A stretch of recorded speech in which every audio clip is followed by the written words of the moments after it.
ਸਾਡੇ ਨਾਲ ਜਥੇਦਾਰ ਬਲਜੀਤ ਸਿੰਘ ਦਾਦੂਵਾਲ ਜੀ ਜੁੜ ਰਹੇ ਨੇ। ਦਾਦੂਵਾਲ ਜੀ ਬਹੁਤ ਬਹੁਤ ਸਵਾਗਤ ਹੈ। ਸਾਬਕਾ ਪ੍ਰਧਾਨ ਨੇ HSDMC ਦੇ, ਬਹੁਤ ਬਹੁਤ ਸਵਾਗਤ ਨਿਊਜ਼ 18 ਪੰਜਾਬ ਦੇ ਉੱਤੇ। ਗਿਆਨੀ ਕੇਵਲ ਸਿੰਘ ਜੀ ਸਾਡੇ ਨਾਲ ਜੁੜ ਰਹੇ ਨੇ, ਸਾਬਕਾ ਜਥੇਦਾਰ ਨੇ। ਸਰ ਤੁਹਾਡਾ ਬਹੁਤ ਬਹੁਤ ਸਵਾਗਤ ਹੈ। ਕੁਝ ਹੀ ਪਲਾਂ ਦੇ ਵਿੱਚ ਸਾਡੇ ਨਾਲ ਗੁਰਪ੍ਰੀਤ ਸਿੰਘ ਨਿਆਮੀਆਂ ਜੀ ਜੁੜਨਗੇ, ਸੀਨੀਅਰ ਪੱਤਰਕਾਰ ਨੇ, ਉਹ ਵੀ ਜਲਦੀ ਤੁਹਾਨੂੰ ਟੀਵੀ ਸਕਰੀਨ ਦੇ ਉੱਤੇ ਨਜ਼ਰ ਆਉਣਗੇ। ਸਾਰੇ ਮਹਿਮਾਨਾਂ ਦਾ ਸਵਾਗਤ ਹੈ। ਆਪਾਂ ਸ਼ੁਰੂਆਤ ਕਰਦੇ ਹਾਂ ਅੱਜ ਦੀ ਚਰਚਾ ਦੀ।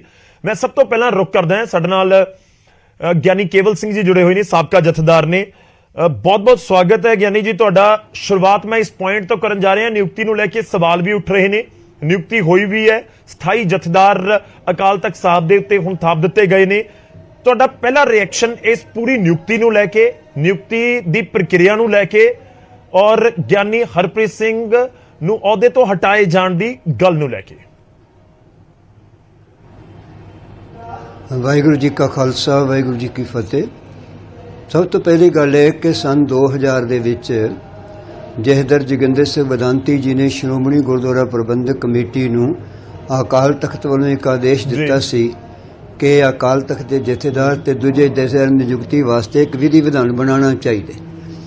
ਅੱਜ ਇੰਨੇ ਬਾਰੇ ਬੀਤ ਗਏ ਨੇ ਕਿ ਸ਼੍ਰੋਮਣੀ ਗੁਰਦੁਆਰਾ ਪ੍ਰਬੰਧਕ ਕਮੇਟੀ ਕੀ ਅਕਾਲ ਤਖਤ ਨੂੰ ਤਖਤ ਮੰਨਦੀ ਕਿ ਨਹੀਂ ਮੰਨਦੀ, ਜਥੇਦਾਰ ਦੇ ਆਦੇਸ਼ ਨੂੰ ਆਦੇਸ਼ ਮੰਨਦੀ ਕਿ ਨਹੀਂ ਮੰਨਦੀ, एक पंथ ਨੂੰ ਜਵਾਬ ਸ਼੍ਰੋਮਣੀ ਗੁਰਦੁਆਰਾ ਪ੍ਰਬੰਧਕ ਕਮੇਟੀ ਨੂੰ ਦੇਣਾ ਬਣਦਾ ਹੈ। ਅਗਲੀ ਗੱਲ ਆਪਾਂ ਹਰਪ੍ਰੀਤ ਸਿੰਘ ਜੀ ਦੀ, ਉਹਨਾਂ ਨੂੰ ਗਿਆਨੀ ਗੁਰਬਚਨ ਸਿੰਘ ਦੇ ਬਦਲ ਵਜੋਂ ਲਾਇਆ ਗਿਆ ਸੀ। ਜਦੋਂ ਬਦਨਾਮ ਹੋ ਗਏ ਸਨ, ਉਹਨਾਂ ਨੇ ਸੌਦੇ ਸਾਧ ਨੂੰ ਮਾਫੀ ਇਹਨਾਂ ਨੇ ਬਾਦਲਕਿਆਂ ਦੇ ਪਰਿਵਾਰ ਵੱਲੋਂ ਕਹਿਣ ਤੇ ਦਬਾਅ ਥੱਲੇ ਆ ਕੇ ਦਿੱਤੀ ਤੇ ਉਹਨਾਂ ਲਾਇਆ ਗਿਆ ਕਿ ਉਹਨਾਂ ਨੂੰ ਪੱਕਾ ਨਹੀਂ ਸੀ ਕੀਤਾ ਜਾ ਸਕਦਾ। ਉਹਨਾਂ ਨੂੰ ਕਿਉਂ ਨਹੀਂ ਪੱਕਾ ਕੀਤਾ ਗਿਆ? ਉਹਨਾਂ 'ਚ ਕੀ ਨੁਕਸ ਹੈ? ਉਹਨਾਂ ਨੇ ਇਹਨਾਂ ਸਮਾਂ ਕੰਮ ਕੀਤਾ ਹੈ, ਨਹੀਂ ਨਵੀਂ ਨਿਯੁਕਤੀ ਕਰਨ ਦੀ ਕੀ ਲੋੜ ਪਈ ਹੈ? ਫਿਰ ਜਿਹੜੀ ਨਿਯੁਕਤੀ ਕੀਤੀ ਗਈ ਹੈ ਕਿ ਪੰਥ ਨੂੰ ਪੁੱਛ ਕੇ ਕੀਤੀ ਗਈ ਹੈ। ਪ੍ਰਧਾਨ ਜੀ ਅੱਜ ਇਹ ਕਹਿ ਰਹੇ ਨੇ ਕਿ ਪੰਥ ਦੀ ਜਿੱਥੇ ਆਵਾਜ਼ ਆ ਰਹੀ ਸੀ ਜੀ ਕਿ ਪੱਕਾ ਜਥੇਦਾਰ ਚਾਹੀਦਾ ਜੀ, ਟੈਂਪਰੇਰੀ ਜਥੇਦਾਰ ਨਹੀਂ ਚਾਹੀਦਾ। ਇਹ ਕਿਸ ਤਰ੍ਹਾਂ ਦੀਆਂ ਦਲੀਲਾਂ ਦਿੱਤੀਆਂ ਜਾ ਰਹੀਆਂ ਨੇ? ਕਿਹੜੇ ਪੰਥ ਨੂੰ ਪੁੱਛਿਆ ਗਿਆ? ਹੁਣ ਤੇ ਸ਼੍ਰੋਮਣੀ ਗੁਰਦੁਆਰਾ ਪ੍ਰਬੰਧਕ ਕਮੇਟੀ ਪੰਥ ਦੀ ਨੁਮਾਇੰਦਗੀ ਨਹੀਂ ਕਰਦੀ। ਅੱਜ ਇਹ ਟੋਟੇ ਹੋ ਚੁੱਕੇ ਨੇ, ਇਸ ਕਰਕੇ ਇਹਦਾ ਤੋਂ ਇਤਬਾਰ ਪੰਥ ਦਾ ਉੱਠਿਆ ਹੋਇਆ ਹੈ। ਇਹ ਜੋ ਕੁਝ ਅੱਜ ਕੀਤਾ ਗਿਆ, ਇਹ ਪੰਥ ਦੀਆਂ ਭਾਵਨਾਵਾਂ ਨਾਲ ਖਿਲਵਾੜ ਕੀਤਾ ਗਿਆ। ਇਹ ਢੰਗ ਤਰੀਕਾ ਜਿਹੜਾ ਪੰਥ ਨੂੰ ਪ੍ਰਵਾਨ ਨਹੀਂ ਹੈ। ਇਸ ਕਰਕੇ ਵੱਡੇ ਸਵਾਲ ਜਿਹੜੇ ਪੰਥ ਦੀਆਂ ਸੱਥਾਂ ਵਿੱਚ ਜਿਹੜੇ ਨੇ ਇਹ ਉੱਠਣੇ ਬੜੇ ਕੁਦਰਤੀ ਨੇ ਔਰ ਸੱਚੇ ਨੇ। ਤੁਸੀਂ ਇੱਕ ਗੱਲਬਾਤ ਕਰਦਿਆਂ ਕਹਿ ਰਹੇ ਸੀ ਬਾਦਲ ਦਲ ਦੇ ਵਿਰੋਧੀ, ਅਸੀਂ ਕਿਸੇ ਦੇ ਵਿਰੋਧੀ ਨਹੀਂ ਸੀ, ਪੰਥ ਦੇ ਸੇਵਕ ਹਾਂ। ਸਾਡਾ ਨਾ ਬਾਦਲ ਦਲ ਨਾਲ ਵਿਰੋਧ ਹੈ, ਨਾ ਕਿਸੇ ਨਾਲ ਸਮਰਥਨ ਹੈ। ਅਸੀਂ ਜਿਹੜੀ ਵੀ ਗੱਲ ਕਰਦੇ ਹਾਂ ਗੁਰੂ ਗ੍ਰੰਥ ਸਾਹਿਬ ਜੀ ਔਰ ਗੁਰੂ ਖਾਲਸਾ ਪੰਥ ਦੇ ਹਿੱਤ ਵਿੱਚ ਗੱਲ ਕਰਦੇ ਹਾਂ। ਸਾਡਾ ਵਿਰੋਧ ਕਿਸੇ ਨਾਲ ਨਹੀਂ ਹੈ।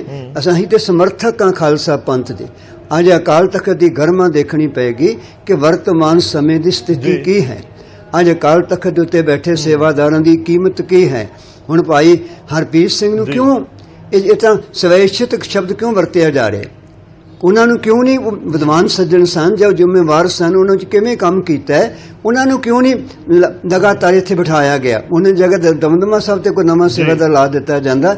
ਇੰਜ ਕਿਉਂ ਕੀਤਾ ਗਿਆ? ਕਿਤੇ ਨਾ ਕਿਤੇ ਸਿਆਸੀ ਜਾਪਦਾ ਹੈ। ਕੋਈ ਚਿੱਠੀ ਇਹਨਾਂ ਨੇ ਮਾਫੀ ਵਾਸਤੇ ਦੁਬਾਰਾ ਅਕਾਲ ਤਖਤ ਤੇ ਭੇਜੀ ਹੈ। ਇਹਨਾਂ ਨੂੰ ਸ਼ੱਕ ਹੈ ਕਿ ਸ਼ਾਇਦ ਉਹ ਚਿੱਠੀ ਦੇ ਉੱਤਰ ਵਿੱਚ ਉਹ ਸਾਡੀ ਮਰਜ਼ੀ ਮੁਤਾਬਕ ਉਹਨਾਂ ਨੇ ਉੱਤਰ ਨਹੀਂ ਦੇਣਾ, ਤਾਂ ਨਵੇਂ ਥਾਪੇ ਗਏ ਜਥੇਦਾਰ ਨੂੰ ਆਪਣੀ ਮਰਜ਼ੀ ਮੁਤਾਬਕ ਬੁਲਵਾ ਲੈਣਗੇ ਤੇ ਆਪਣੀ ਮਰਜ਼ੀ ਦੀ ਗੱਲ ਕਰਵਾ ਲੈਣਗੇ। ਇਸ ਕਾਰਨ ਕਰਕੇ ਅੱਜ ਇੱਥੇ ਵੱਡੇ ਸਵਾਲ ਨੇ, ਸੋਸ਼ਲ ਮੀਡੀਆ ਤੇ ਚੱਲ ਰਹੇ ਨੇ, ਆਮ ਸੰਸਥਾ ਵਿੱਚ ਚੱਲ ਰਹੇ ਨੇ।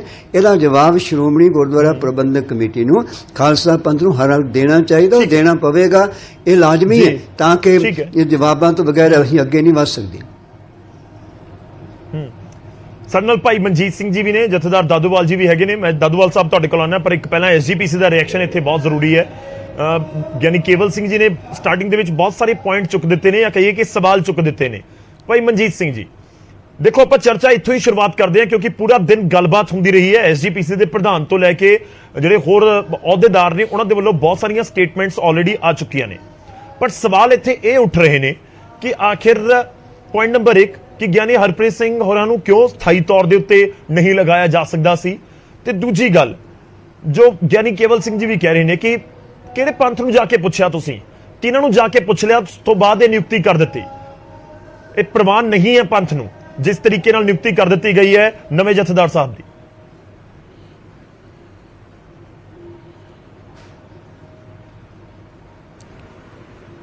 ਭਾਈ ਮਨਜੀਤ ਸਿੰਘ गौरव जी, मेरी आवाज आ रही है?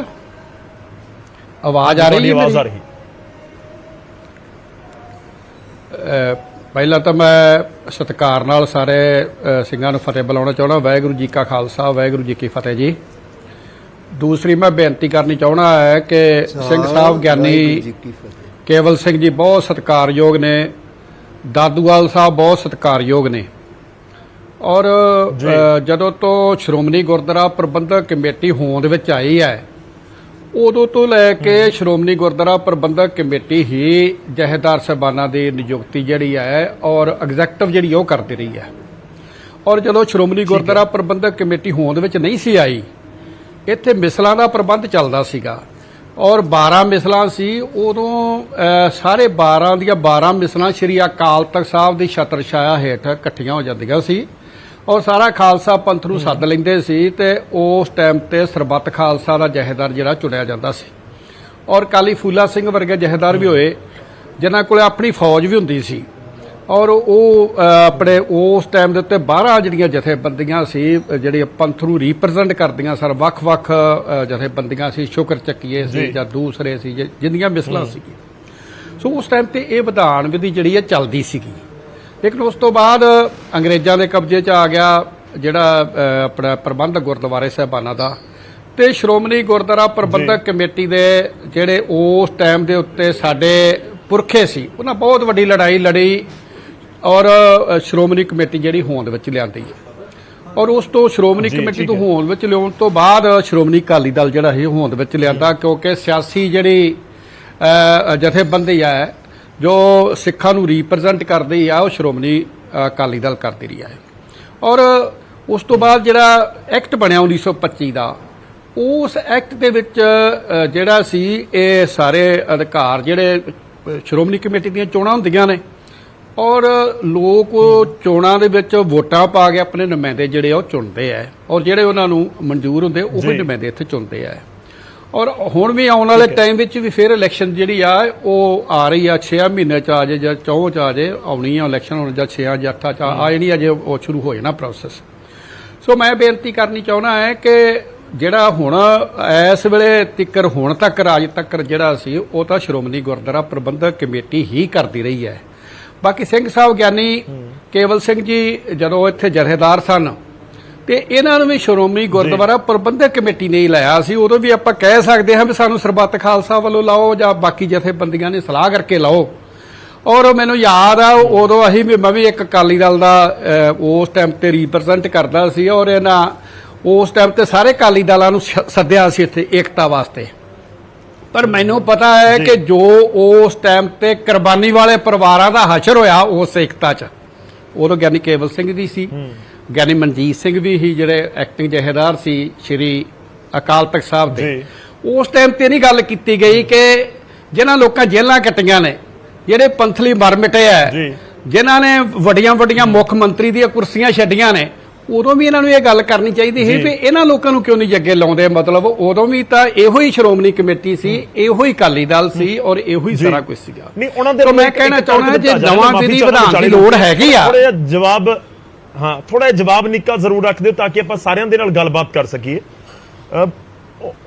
ਉਹਨਾਂ ਦੇ ਵੱਲੋਂ ਇੱਕ ਬਿਲਕੁਲ ਸ਼ੁਕਰੀਆ ਕਿਹਾ ਜਾ ਰਿਹਾ ਆਪਣੇ ਗੌਰਵ ਜੀ ਨੇ, ਜਥੇਦਾਰ ਵੇਦਾਂਤੀ ਜੀ ਨੇ 2000 ਦੇ ਵਿੱਚ ਮੰਗ ਕੀਤੀ ਸੀ ਕਿ ਵਿਧੀ ਵਿਧਾਨ ਦੇ ਵਿੱਚ ਕੋਈ ਤੈਅ ਕਰੋ ਵਿਧੀ ਵਿਧਾਨ ਜਥੇਦਾਰ ਸਾਹਿਬ ਦੀ ਨਿਯੁਕਤੀ ਨੂੰ ਲੈ ਕੇ। 22-23 ਸਾਲ ਹੋ ਗਏ ਕਹਿੰਦੇ, ਉਸ ਦੇ ਉੱਪਰ ਸ਼੍ਰੋਮਣੀ ਕਮੇਟੀ ਨੇ ਕੋਈ ਗੌਰ ਹੀ ਨਹੀਂ ਕੀਤਾ। ਮੇਰੀ ਬੇਨਤੀ ਹੈ ਜੇ ਕੋਈ ਵਿਧੀ ਵਿਧਾਨ ਨਵਾਂ ਬਣਾਉਣ ਵਾਲਾ ਹੈ ਤੇ ਸਾਰੇ ਜਥੇਬੰਦੀਆਂ ਅਕਾਲ ਤਖਤ ਸਾਹਿਬ ਦੀ ਤਾਬੇ 'ਚ ਇਕੱਠੀਆਂ ਹੋ ਜਾਣ। ਔਰ ਜਿਸ ਤਰ੍ਹਾਂ ਦਾਦੂਵਾਲ ਸਾਹਿਬ ਨੇ ਦੱਸਿਆ ਸੀ ਕਿ ਭਾਈ ਹਰਸਿਮਰਤ ਸਿੰਘ ਨੇ ਇੱਕ ਖਰੜਾ ਤਿਆਰ ਕੀਤਾ ਹੈ, ਲੇਕਿਨ ਉਹ ਹੋ ਸਕਦਾ ਉਹਨਾਂ ਕੱਲਿਆਂ ਦਾ ਖਰੜਾ ਹੋਵੇ, ਬਾਕੀ ਜਥੇਬੰਦੀਆਂ ਜਿੰਨੀਆਂ ਨੇ ਨਾ ਪੰਥ ਨੂੰ ਰੀਪ੍ਰੈਜ਼ੈਂਟ ਕਰਦੀਆਂ, ਟਕਸਾਲਾ ਹੈ ਚਾਹੇ ਉਹ ਨਿਹੰਗ ਸਿੰਘ ਜਥੇਬੰਦੀਆਂ ਹੈ ਜਾਂ ਬਾਕੀ ਨੇ ਸਾਰੇ, ਕਿਉਂਕਿ ਇਸ ਵੇਲੇ ਖਾਲਸਾ ਪੰਥ ਸਾਰੇ ਸੰਸਾਰ 'ਚ ਜਿਹੜਾ ਹੈ ਨਾ ਉਹ ਇਸ ਵੇਲੇ ਫੈਲਿਆ ਹੋਇਆ ਹੈ, ਸਾਰੇ ਸੰਸਾਰ 'ਚ ਫੈਲਿਆ ਖਾਲਸਾ ਪੰਥ। ਸੋ ਸਾਰਿਆਂ ਦੀ ਰਾਏ ਲੈਣੀ ਵੀ ਬੜੀ ਜ਼ਰੂਰੀ ਹੁੰਦੀ ਹੈ। ਸੋ ਮੈਂ ਸਮਝਦਾ ਹਾਂ ਕਿ ਜੇ ਕੋਈ ਨਵੇਂ ਵਿਧੀ ਵਿਧਾਨ ਦੀ ਲੋੜ ਹੈ ਤੇ ਉਹ ਵੀ ਤਾਂ ਅਕਾਲ ਤਖਤ ਸਾਹਿਬ ਤੇ ਬਹਿ ਕੇ ਬਣਾਇਆ ਜਾਊਗਾ। ਸਾਰੇ ਜਥੇਬੰਦੀਆਂ ਉੱਥੇ ਇਕੱਠੀਆਂ ਹੋਣ ਤੇ ਬੈਠ ਕੇ ਇੱਕ ਐਸਾ ਖਰੜਾ ਜਿਹੜਾ ਉਹਨੂੰ ਤਿਆਰ ਕੀਤਾ ਜਾਵੇ ਜਿਹੜਾ ਸਾਰੇ ਇਹਨਾਂ ਨੂੰ ਵੀ ਪ੍ਰਵਾਨ ਹੋਵੇ ਔਰ ਸ਼੍ਰੋਮਣੀ ਕਮੇਟੀ ਨੂੰ ਵੀ ਪ੍ਰਵਾਨ ਹੋਵੇ ਔਰ ਸਮੁੱਚਾ ਬਾਹਰਲਾ ਜਿੰਨਾ ਵੀ ਖਾਲਸਾ ਪੰਥ ਬੈਠਾ ਸਾਰਿਆਂ ਨੂੰ ਪ੍ਰਵਾਨ ਹੋਵੇ ਔਰ ਉਹ ਆਪਾਂ ਨੂੰ ਲਾਗੂ ਕਰ ਲੈਣਾ ਚਾਹੀਦਾ। ਪਰ ਹੋਣਾ ਸ੍ਰੀ ਅਕਾਲ ਤਖਤ ਸਾਹਿਬ ਦੀ ਤਾਬੇ ਦੇ ਵਿੱਚ ਹੀ ਭਾਈ ਮਨਜੀਤ ਸਿੰਘ ਜੀ कि आखिर वो कौन इनिशिएट करेगा, आखिर कौन उसकी शुरुआत करेगा कि जे बैठ के सारे ने एक विधि विधान के उत्ते गलबात करनी है। 22-23 साल जे ऑलरेडी हो चुके ने तो कदों होएगी वो भी एक पॉइंट है। थोड़ा जिहा रुकियो तुसीं एक बारी, मैं सारे नूं एक बारी शामिल कर लवां। बहुत सारे सवाल सर सारे घूम फिर के तुहाडे कोल ही आउणे ने तो तुसीं सारिਆਂ ਦੇ जवाब देने। इस विचाले साडे नाल गुरप्रीत सिंह नियामिया जी जुड़ चुके ने, सीनियर पत्रकार ने। बहुत बहुत स्वागत है गुरप्रीत जी तुहाडा भी। मैं दादूवाल जी का रुख करदा जथेदार दादूवाल जी साडे नाल ने। दादूवाल साहब, नियुक्ति नूं लैके तुहाडी स्टेटमेंट आई है, सवाल चुके ने, क्यों सवाल तुहानूं नजर आउंदे ने? क्योंकि पिछले टाइम दे विच बहुत लंबा टाइम आपां देखीए तां इस तरीके नाल नियुक्तियां हुंदियां रहीआं ने और SGPC कह रही है कि बिल्कुल फेयर उस तरीके नाल नियुक्ति हुई है और इस दे उत्ते किंतु परंतु क्यों कीता जा रहा है? देखो गौरव जी, ये ਜਿਹੜੀਆਂ ਨਿਯੁਕਤੀਆਂ ਲਗਾਤਾਰ ਹੁੰਦੀਆਂ ਆ ਰਹੀਆਂ ਨੇ ਨਾ, ਇਹ ਸਿਸਟਮ ਜਿਹੜਾ ਇਹ ਫੇਲ ਹੋ ਚੁੱਕਾ ਹੈ जी। ਇਸ ਸਿਸਟਮ ਤੇ ਇੱਕ ਪਰਿਵਾਰ ਕਾਬਜ ਹੋ ਚੁੱਕਾ ਹੈ ਤੇ ਉਹ ਆਪਣੀ ਮਨਮਰਜ਼ੀ ਦੇ ਨਾਲ ਕਿਸੇ ਨੂੰ ਲਗਾ ਦਿੰਦਾ, ਕਿਸੇ ਨੂੰ ਹਟਾ ਦਿੰਦਾ ਹੈ। ਇਹ ਸਿਸਟਮ ਫੇਲ ਹੋਣ ਦੇ ਕਾਰਨ ਹੀ ਇਹਦੇ ਤੇ ਸ਼ੰਕੇ ਖੜੇ ਹੋਏ, ਸਵਾਲ ਖੜੇ ਹੋਏ, ਤਾਂ ਹੀ ਪੰਥ ਨੇ ਇੱਕ ਪ੍ਰਵਾਨਿਤ ਸਿਸਟਮ ਜਿਹੜਾ ਸੀਗਾ ਉਹ ਮੰਗਿਆ ਸੀਗਾ ਕਿ ਇੱਕ ਪ੍ਰਵਾਨਿਤ ਜਿਹੜਾ ਸਰਵ ਪ੍ਰਵਾਨਿਤ ਹੋਵੇ, ਸਾਰੇ ਪੰਥ ਦੀ ਨੁਮਾਇੰਦਗੀ ਹੋਵੇ ਉਹਦੇ ਵਿੱਚ। ਜੇ ਜਥੇਦਾਰ ਵਿਦਾਂਤੀ ਸਾਹਿਬ ਦੀ ਗੱਲ ਹੋਈ ਆ, ਗਿਆਨੀ ਕੇਵਲ ਸਿੰਘ ਹੁਣਾਂ ਨੇ ਕੀਤੀ ਆ, ਤਾਂ ਵਿਦਾਂਤੀ ਸਾਹਿਬ ਨੇ ਵੀ ਇਹੀ ਕਿਹਾ ਪਰ ਮੰਨ ਲਿਆ ਸ਼੍ਰੋਮਣੀ ਗੁਰਦੁਆਰਾ ਪ੍ਰਬੰਧਕ ਕਮੇਟੀ ਨੇ। ਰੌਲਾ ਤਾਂ ਇਹੀ ਖੜਾ ਹੁੰਦਾ ਹੈ ਕਿ ਸ਼੍ਰੋਮਣੀ ਗੁਰਦੁਆਰਾ ਪ੍ਰਬੰਧਕ ਕਮੇਟੀ ਆਪਣੇ ਲਗਾਏ ਹੋਏ ਹੀ ਜਥੇਦਾਰਾਂ ਨੂੰ ਜਥੇਦਾਰ ਨਹੀਂ, ਇੱਕ ਤਨਖਾਹਦਾਰ ਮੁਲਾਜ਼ਮ ਹੀ ਸਮਝਦੀ ਹੈ। ਇਸ ਕਰਕੇ ਉਹਨਾਂ ਦਾ ਕੋਈ ਆਦੇਸ਼ ਨਹੀਂ ਮੰਨਦੀ। ਸੰਗਤਾਂ ਮੰਨਦੀਆਂ, ਅਸੀਂ ਮੰਨਦੇ ਆ, ਪੰਥ ਮੰਨਦਾ ਉਹਨਾਂ ਦੇ ਆਦੇਸ਼ਾਂ ਸੰਦੇਸ਼ਾਂ ਨੂੰ, ਪਰ ਸ਼੍ਰੋਮਣੀ ਕਮੇਟੀ ਕਿੱਥੇ ਮੰਨਦੀ ਹੈ? ਸ਼੍ਰੋਮਣੀ ਗੁਰਦੁਆਰਾ ਪ੍ਰਬੰਧਕ ਕਮੇਟੀ ਮੰਨਦੀ ਹੋਵੇ ਤਾਂ ਇਹ ਹੁਣ ਤੱਕ ਵਿਧੀ ਵਿਧਾਨ ਤਿਆਰ ਕਰ ਦਿੰਦੀ, ਜਿਹੜਾ ਵਿਦਾਂਤੀ ਸਾਹਿਬ ਨੇ ਕਿਹਾ ਸੀਗਾ। ਸ਼੍ਰੋਮਣੀ ਕਮੇਟੀ ਮੰਨਦੀ ਹੁੰਦੀ ਤਾਂ ਜਥੇਦਾਰ ਸਾਹਿਬ ਹਰਪ੍ਰੀਤ ਸਿੰਘ ਨੇ ਕਿਹਾ ਸੀ ਆਪਣਾ ਚੈਨਲ ਚਲਾਓ, ਇਹਨਾਂ ਨੇ ਅੱਜ ਤੱਕ ਨਹੀਂ ਚਲਾਇਆ। ਇਹ ਅਜੇ ਵੀ ਟੈਂਡਰਾਂ ਦੀਆਂ ਗੱਲਾਂ ਕਰ ਰਹੇ ਆ ਕਿ ਟੈਂਡਰ ਕੱਢਾਂਗੇ, ਟੈਂਡਰਾਂ ਤੇ ਸੱਦਾਂਗੇ, ਬੋਲੀ ਲਾਵਾਂਗੇ। ਜਥੇਦਾਰ ਨੇ ਕਿਹਾ ਵੀ ਟੈਂਡਰ ਕੱਢੋ, ਜਥੇਦਾਰ ਅਕਾਲ ਤਖਤ ਨੇ ਤਾਂ ਕਿਹਾ ਆਪਣਾ ਚੈਨਲ ਚਲਾਓ, ਪਰ ਇਹ ਜਥੇਦਾਰਾਂ ਦਾ ਹੁਕਮ ਮੰਨਦੇ ਹੀ ਨਹੀਂ ਆ, ਸੰਗਤਾਂ ਮੰਨਦੀਆਂ ਨੇ। ਇਹੀ ਸਿਸਟਮ ਜਿਹੜਾ ਇਹ ਫੇਲ ਹੋਇਆ ਕਰਕੇ ਹੀ, ਕਿਉਂਕਿ ਸ਼੍ਰੋਮਣੀ ਕਮੇਟੀ ਨੇ ਲਾਇਆ ਤੇ ਇੱਕ ਪਰਿਵਾਰ ਦੇ ਕਹਿਣ ਤੇ ਲਗਾਇਆ, ਇੱਕ ਪਰਿਵਾਰ ਦੇ ਕਹਿਣ ਤੇ ਹਟਾਇਆ। ਹੁਣ ਪੰਥ ਕਿੱਥੋਂ ਜੁੜਿਆ ਇੱਥੇ? ਕਿਹੜੇ ਪੰਥ ਨੂੰ ਪੁੱਛਿਆ ਦੱਸੋ? ਹੁਣ ਧਾਮੀ ਸਾਹਿਬ ਨੇ ਕਿਹਾ ਕਿ ਅਸੀਂ ਪੰਥ ਦੀ ਮੰਗ ਆ ਰਹੀ ਸੀ ਤੇ ਅਸੀਂ ਪੰਥ ਦੀ ਸਲਾਹ ਨਾਲ ਪਰਮਾਨੈਂਟ, ਤਾਂ ਫਿਰ ਉਹੀ ਗੱਲ ਆ ਵੀ ਪਰਮਾਨੈਂਟ ਬਾਹਰੋਂ ਲਿਆ ਕੇ ਲਾਉਣ ਦੀ ਲੋੜ, ਜਿਹੜਾ ਸੇਵਾ ਕਰ ਰਿਹਾ ਸੀ ਉਹਨੂੰ ਪਰਮਾਨੈਂਟ ਨਾ ਕਰਤਾ, ਕੁਛ ਨਾ ਕੁਛ ਤਾਂ ਇਹਦੇ ਪਿੱਛੇ ਪਰਦੇ ਦੇ ਪਿੱਛੇ ਮੈਂ ਵਿਚਾਰੇ ਰੁਕ ਰਹੇ ਹਾਂ। ਦੇਖੋ ਦੂਜਾ ਪੁਆਇੰਟ ਉਹਨਾਂ ਦੇ ਵੱਲੋਂ ਜੋ ਕਿਹਾ ਜਾ ਰਿਹਾ, ਉਹ ਕਹਿ ਰਹੇ ਨੇ ਕਿ ਜਿਹੜੀ ਨਿਯੁਕਤੀ ਹੋਈ ਹੈ ਕੌਣ ਕਰ ਰਿਹਾ? SGPC ਕਿਵੇਂ ਬਣੀ ਹੈ? ਲੋਕਾਂ ਨੇ ਵੋਟਾਂ ਪਾਈਆਂ ਨੇ, ਸਿੱਖ ਭਾਈਚਾਰੇ ਦੇ ਲੋਕਾਂ ਨੇ ਵੋਟਾਂ ਪਾਈਆਂ, ਉਸ ਤੋਂ ਬਾਅਦ ਨੁਮਾਇੰਦੇ ਚੁਣ ਕੇ ਆਏ ਨੇ, ਪ੍ਰਧਾਨ ਬਣਦਾ ਹੈ ਤੇ ਉਹੀ ਇੱਕ ਪ੍ਰੋਸੈਸ ਉਹੀ ਅਪਣਾਇਆ ਜਾ ਰਿਹਾ। ਇਸ ਦੇ ਵਿੱਚ ਕਿੰਤੂ ਪਰੰਤੂ SGPC ਪੰਜਾਬ ਤੱਕ ਸੀਮਤ ਆ। ਹੁਣ ਪਹਿਲਾਂ ਹਰਿਆਣੇ ਦੀਆਂ 11 ਸੀਟਾਂ ਹੁੰਦੀਆਂ ਸੀ, ਹੁਣ ਉਹ ਵੀ ਨਹੀਂ ਰਹੀਆਂ। ਔਰ ਕੀ SGPC ਜਿਹੜੀ ਚੁਣ ਕੇ ਆ ਰਹੀ ਆ ਉਹ ਤਾਂ ਕੇਵਲ ਪੰਜਾਬ ਤੱਕ ਸੀਮਤ ਆ। ਇੱਕ ਅੱਧੀ ਸੀਟ ਹਿਮਾਚਲ ਦੀ ਆ, ਰਾਜਸਥਾਨ 'ਚ ਵੀ ਸਿੱਖ ਨੇ, ਯੂਪੀ 'ਚ ਸਿੱਖ ਨੇ, ਦਿੱਲੀ 'ਚ ਸਿੱਖ ਨੇ, MP 'ਚ ਸਿੱਖ ਨੇ, ਔਰ ਭਾਰਤ ਛੱਡੋ ਵਿਦੇਸ਼ਾਂ 'ਚ ਸਿੱਖ ਨੇ, America, Canada, England, German, France, Pakistan, ਦੁਨੀਆ ਭਰ 'ਚ ਸਿੱਖ ਨੇ। ਸਿੱਖ ਜਥੇਬੰਦੀਆਂ ਨੇ, ਸਭਾ ਸੁਸਾਇਟੀਆਂ ਨੇ, ਕਿੰਨਾਂ ਦੀ ਪ੍ਰਵਾਨਗੀ, ਕਿੰਨਾਂ ਨਾਲ ਸਲਾਹ ਕੀਤੀ ਗਈ ਆ। ਔਰ ਫਿਰ ਇਹ ਜਿਹੜਾ ਝੂਠ ਬੋਲਿਆ ਜਾਣਾ ਕਿ ਪੰਥ ਦੀ ਸਲਾਹ ਦੇ ਨਾਲ, ਸਭ ਤੋਂ ਵੱਡਾ ਦੁਖਦਾਈ ਪੱਖ ਇਹ ਆ, ਪੰਥ ਦੀ ਸਲਾਹ ਤਾਂ ਕਦੇ ਪੰਥ ਨੂੰ ਤਾਂ ਸ਼ਾਮਲ ਹੀ ਨਹੀਂ ਕੀਤਾ ਜਾਂਦਾ। ਇਹ ਤਾਂ ਇੱਕ ਪਰਿਵਾਰ ਜਦੋਂ ਕਹਿ ਦਿੰਦਾ ਵਾ ਕਿ ਇਹਨੂੰ ਹਟਾ ਦਿਓ ਤੇ ਇਹਨੂੰ ਲਗਾ ਦਿਓ, ਉਸੇ ਤਰ੍ਹਾਂ ਹੋ ਜਾਂਦਾ ਵਾ। ਇਹਦੇ ਵਾਸਤੇ ਹੁਣ ਦੱਸੋ, ਇੱਕ ਪਾਸੇ ਸਾਰੀ ਗੱਲ ਸਮਝ ਨਹੀਂ ਆਉਂਦੀ ਕਿ ਇੱਕ ਪਾਸੇ ਧਾਮੀ ਸਾਹਿਬ ਕਹਿ ਰਹੇ ਕਿ ਜਥੇਦਾਰ ਸਾਹਿਬ ਦੀ ਸਵੈ ਇੱਛਾ ਦੇ ਅਨੁਸਾਰ ਅਸੀਂ ਕਰ ਰਹੇ ਹਾਂ, ਕਿਉਂਕਿ ਸਵੈ ਇੱਛਾ ਸੀ ਕਿ ਉਹ ਇੱਕ ਜਗ੍ਹਾ ਦੀ ਸੇਵਾ ਛੱਡਣੀ ਚਾਹੁੰਦੇ ਸੀਗੇ, ਤਾਂ ਉਹ ਸੇਵਾ ਦਮਦਮਾ ਸਾਹਿਬ ਦੀ ਵੀ ਛੱਡੀ ਜਾ ਸਕਦੀ ਸੀ, ਅਕਾਲ ਤਖਤ ਤੇ ਪਰਮਾਨੈਂਟ ਕੀਤੇ ਜਾ ਸਕਦੇ ਸੀ। ਬਾਕੀ ਜਿਹੜੀ ਸਵੈ ਇੱਛਾ, ਉਹਦੇ ਵਾਸਤੇ ਐਮਰਜੈਂਸੀ ਮੀਟਿੰਗ ਰਾਤ ਤੱਕ ਕਿਹਾ ਜਾ ਰਿਹਾ ਸੀ, ਨਾਲੇ ਹਿਡਨ ਏਜੰਡਾ, ਜਥੇਦਾਰ ਦਾ ਤੇ ਏਜੰਡਾ ਹੀ ਨਹੀਂ ਸੀ ਉਸ ਮੀਟਿੰਗ ਦੇ ਵਿੱਚ।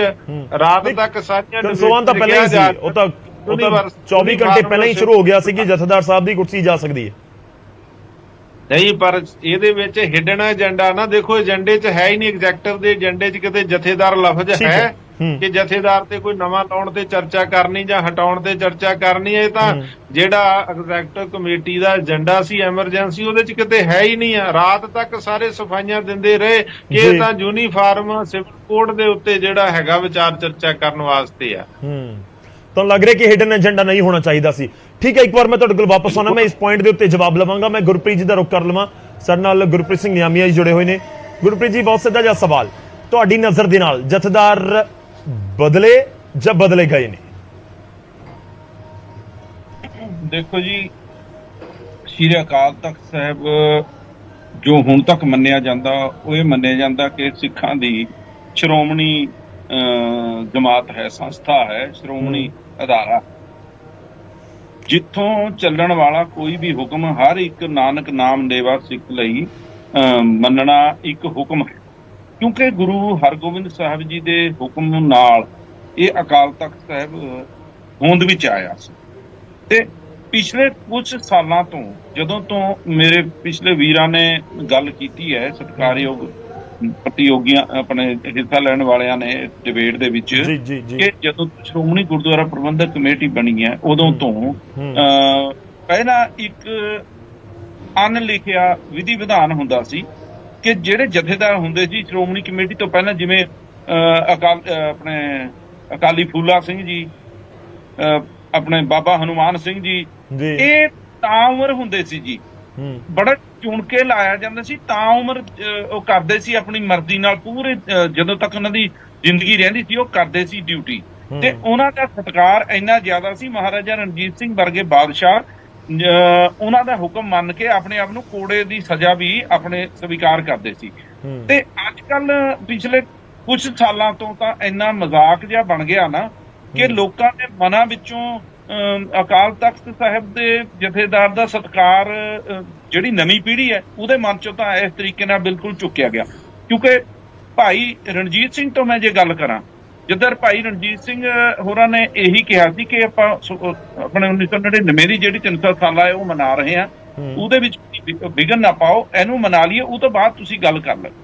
ਉਹਨਾਂ ਦੀ ਗੱਲ ਨਹੀਂ ਮੰਨੀ ਗਈ, ਜਥੇਦਾਰ ਟੌੜਾ ਨੂੰ ਪਾਸੇ ਕਰ ਦਿੱਤਾ ਗਿਆ ਤੇ ਆਪਣੇ ਭਾਈ ਰਣਜੀਤ ਸਿੰਘ ਨੂੰ ਵੀ ਪਾਸੇ ਕਰ ਦਿੱਤਾ ਗਿਆ। ਉਸ ਤੋਂ ਬਾਅਦ ਐਸੀ ਗੇਮ ਚੱਲੀ ਕਿ ਇੱਕ ਜਥੇਦਾਰ ਸਾਹਿਬ ਨੂੰ ਗੁਨਾਹ ਤੋਂ ਹੁਕਮਨਾਮਾ ਜਾਰੀ ਕਰਨਾ ਪਿਆ। ਉਹਨਾਂ ਤੋਂ ਬਾਅਦ ਵੀ ਇੱਥੇ ਹੋਰ ਜਥੇਦਾਰ, ਮਤਲਬ ਕਿ ਇਹ ਕੋਈ ਗੱਲ ਨਹੀਂ ਹੈਗੀ ਕਿ ਜੇ ਕਿਸੇ ਨੂੰ ਜਥੇਦਾਰ ਦੀ ਕਾਰਜਸ਼ੈਲੀ ਪਸੰਦ ਨਾ ਆਵੇ ਤਾਂ ਉਹਨੂੰ ਬਦਲ ਦਿੱਤਾ ਜਾਵੇ, ਇਹ ਨਹੀਂ ਹੋਣਾ ਚਾਹੀਦਾ। ਔਰ ਦੂਸਰੀ ਗੱਲ, ਸ਼੍ਰੋਮਣੀ ਗੁਰਦੁਆਰਾ ਪ੍ਰਬੰਧਕ ਕਮੇਟੀ ਮੰਨਿਆ ਅੱਜ ਦਾ ਆਪਾਂ ਕਹਿ ਸਕਦੇ ਹਾਂ ਕਿ ਖਾਲਸਾ ਪੰਥ ਹੈ ਜਿਵੇਂ ਦਾਅਵਾ ਕੀਤਾ ਜਾਂਦਾ, ਪਰ ਮੇਰਾ ਸਵਾਲ ਇਹ ਹੈ ਕਿ ਇਹ ਖਾਲਸਾ ਪੰਥ ਦੀ ਜਿਹੜੀ ਚੋਣ ਹੈ ਉਹ 6 ਸਾਲ ਤੋਂ ਦੀ, ਉਹਨੂੰ ਕਿਵੇਂ ਅਸੀਂ ਜਾਇਜ਼ ਮੰਨੀਏ?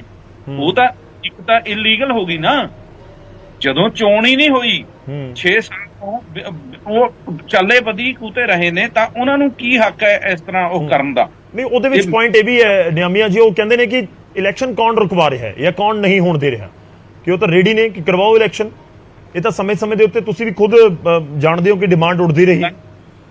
ਤੁਸੀਂ ਚੰਗੀ ਤਰ੍ਹਾਂ ਜਾਣਦੇ ਹੋ ਇਹ ਜਿਹੜਾ ਮੁੱਦਾ ਉੱਠਿਆ ਸੀ ਕਿ ਇਲੈਕਸ਼ਨ ਕਰਾਓ, ਇਹਦੇ ਵਿੱਚ ਹਰਿਆਣਾ ਦੇ 11 ਮੈਂਬਰ ਨੇ, ਉਹਨਾਂ ਨੂੰ ਇੱਕ ਤਰ੍ਹਾਂ ਹੁਣ ਪੰਜਾਬ, ਜਿਵੇਂ ਵੀਰ ਜੀ ਨੇ ਗੱਲ ਕੀਤੀ ਹੈ ਦਾਦੂਵਾਲ ਸਾਹਿਬ ਨੇ, ਕਿ ਪੰਜਾਬ ਦੇ ਪੱਧਰ ਦੀ ਸ਼੍ਰੋਮਣੀ ਕਮੇਟੀ ਰਹਿ ਗਈ ਹੈ ਤੇ ਜਿਹੜੇ ਹਰਿਆਣਾ ਦੇ 11 ਮੈਂਬਰ ਸੀ ਉਹਨਾਂ ਨੂੰ ਕੌਣ ਹਟਾਊਗਾ? ਜਦੋਂ ਤੱਕ ਉਹ ਕਾਨੂੰਨੀ ਤੌਰ ਤੇ ਹਟਾਏ ਨਹੀਂ ਜਾਂਦੇ ਵਿੱਚੋਂ, ਉਹਨਾਂ ਦੀ ਜਗ੍ਹਾ ਆਪਣੇ ਪੰਜਾਬ ਵਾਲਿਆਂ ਦੀ ਅਲੱਗ ਉਹ ਨਹੀਂ ਬਣਦੀ, ਉਦੋਂ ਤੱਕ ਚੋਣ ਹੋ ਹੀ ਨਹੀਂ ਸਕਦੀ, ਕਿਉਂਕਿ ਉਹਨਾਂ ਨੂੰ ਹਟਾਉਣ ਦਾ ਕੰਮ ਪਾਰਲੀਮੈਂਟ ਦਾ, ਤੇ ਪਾਰਲੀਮੈਂਟ ਕੌਣ ਇੰਨਾ ਰਿਸਕ ਲਊਗਾ ਜੀ? ਕੌਣ ਜਾਊਗਾ? ਉਹ ਕਰਾਉਣਾ ਤਾਂ ਇਹਨੇ ਨਹੀਂ ਹੁੰਦਾ ਨਾ, ਇੱਕ ਪ੍ਰਪੋਜ਼ਲ ਤਾਂ ਭੇਜਣੀ ਪੈਂਦੀ ਹੈ ਨਾ ਵੀ ਹਾਂ ਜੀ ਇਹ ਸਾਡੇ ਜਦੋਂ ਸ਼੍ਰੋਮਣੀ ਗੁਰਦੁਆਰਾ ਪ੍ਰਬੰਧਕ ਕਮੇਟੀ ਆਪਣੇ ਨੂੰ ਸਿੱਖਾਂ ਦੀ ਨੁਮਾਇੰਦਾ ਜਮਾਤ ਮੰਨਦੀ ਹੈ ਤਾਂ ਸ਼੍ਰੋਮਣੀ ਗੁਰਦੁਆਰਾ ਪ੍ਰਬੰਧਕ ਕਮੇਟੀ ਨੂੰ ਇਹ ਪ੍ਰਪੋਜ਼ਲ ਭੇਜਣੀ ਚਾਹੀਦੀ ਹੈ ਕਿ ਹਰਿਆਣਾ ਵਾਲੇ ਜੋ 11 ਮੈਂਬਰ ਵਿੱਚੋਂ ਹਟਾਏ ਗਏ ਨੇ, ਵੱਖਰੀ ਕਮੇਟੀ ਬਣੀ ਹੈ, ਤਾਂ ਉਸ ਕੱਢਿਆ ਜਾਵੇ ਤੇ ਜਿਹੜੀ ਪੰਜਾਬ ਲੈਵਲ ਦੀ ਜਿਹੜੀ ਕਮੇਟੀ ਹੈ ਉਹ ਅਲੱਗ ਕੀਤੀ ਜਾਵੇ।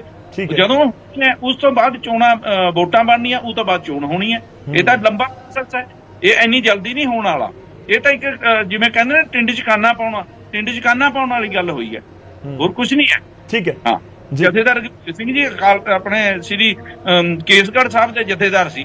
ਸਭ ਤੋਂ ਵੱਧ ਅੰਮ੍ਰਿਤਸਰ ਸਾਹਿਬ ਰਹਿੰਦੇ ਸੀ। ਉਹਨਾਂ ਦਾ ਬਹੁਤ ਚਿਰ ਤੋਂ ਰੌਲਾ ਚੱਲ ਰਿਹਾ ਸੀ ਕਿ ਉਹ ਬੜੇ ਯਤਨਸ਼ੀਲ ਨੇ ਕਿ ਮੈਨੂੰ ਬਣਾਇਆ ਜਾਵੇ, ਚਾਹੇ ਹੈੱਡ ਗ੍ਰਾਂਥੀ ਬਣਾ ਦਿਓ ਦਰਬਾਰ ਸਾਹਿਬ ਦੇ ਜਾਂ ਮੈਨੂੰ ਅਕਾਲ ਤਖਤ। ਬਹੁਤ ਚਿਰ ਤੋਂ ਯਤਨਸ਼ੀਲ ਨੇ, ਸਾਨੂੰ ਪਤਾ ਸੀ। ਚਲੋ ਮੈਂ ਰਿਐਕਸ਼ਨ ਲਵਾਂ, ਮੈਂ ਇੱਕ ਰਿਐਕਸ਼ਨ ਲਵਾਂ। ਤੁਹਾਡੀ ਗੱਲ ਬਹੁਤ ਇੰਪੋਰਟੈਂਟ ਹੈ। ਮੈਂ ਭਾਈ ਮਨਜੀਤ ਸਿੰਘ ਜੀ, ਕੇਵਲ ਸਿੰਘ ਜੀ, ਮੈਂ ਤੁਹਾਡੇ ਕੋਲ ਆ ਰਿਹਾ। ਪਹਿਲਾਂ ਭਾਈ ਮਨਜੀਤ ਸਿੰਘ ਜੀ ਦਾ ਰੁਖ ਕਰ ਲਵਾਂ। ਮਨਜੀਤ ਸਿੰਘ ਜੀ, ਐਸਜੀਪੀਸੀ ਜੋ ਵੀ ਤਰਕ ਦੇ ਰਹੀ ਹੈ, ਅੱਜ ਪੈਨਲ ਦੇ ਵਿੱਚ ਜਿੰਨੇ ਵੀ ਲੋਕ ਮੌਜੂਦ ਨੇ ਉਹ ਕੋਈ ਵੀ ਉਸ ਦੇ ਨਾਲ ਇਤਫਾਕ ਨਹੀਂ ਰੱਖ ਰਿਹਾ। ਹੁਣ ਪੁਆਇੰਟ ਇਹ ਹੈ, ਦੋ ਤਿੰਨ ਚੀਜ਼ਾਂ ਜੇਕਰ ਤੁਸੀਂ ਵੀ ਉਸ ਦੇ ਉੱਤੇ ਗੌਰ ਕਰੋ ਜਾਂ ਫਿਰ ਲੋਕਾਂ ਤੱਕ ਗੱਲ ਪਹੁੰਚਾ ਪਾਓ ਕਿ ਇੱਕ ਤਾਂ ਪੰਜਾਬ ਤੱਕ ਸੀਮਿਤ ਹੋ ਗਈ, ਤੁਸੀਂ ਉਸ ਨੂੰ ਕਿਵੇਂ ਕਹਿ ਸਕਦੇ ਹੋ ਕਿ ਉਹ ਸਾਰਿਆਂ ਨੂੰ ਰਿਪਰੈਜ਼ੈਂਟ ਕਰ ਰਹੀ ਹੈ, ਤੇ ਦੂਜੀ ਗੱਲ ਕਿ 6 ਸਾਲ ਆਲਰੇਡੀ ਹੋ ਗਏ, ਇਲੈਕਸ਼ਨ ਨਹੀਂ ਹੋਏ, ਉਸ ਦੇ ਉੱਤੇ ਵੀ ਕਿੰਤੂ ਪਰੰਤੂ ਹੈ।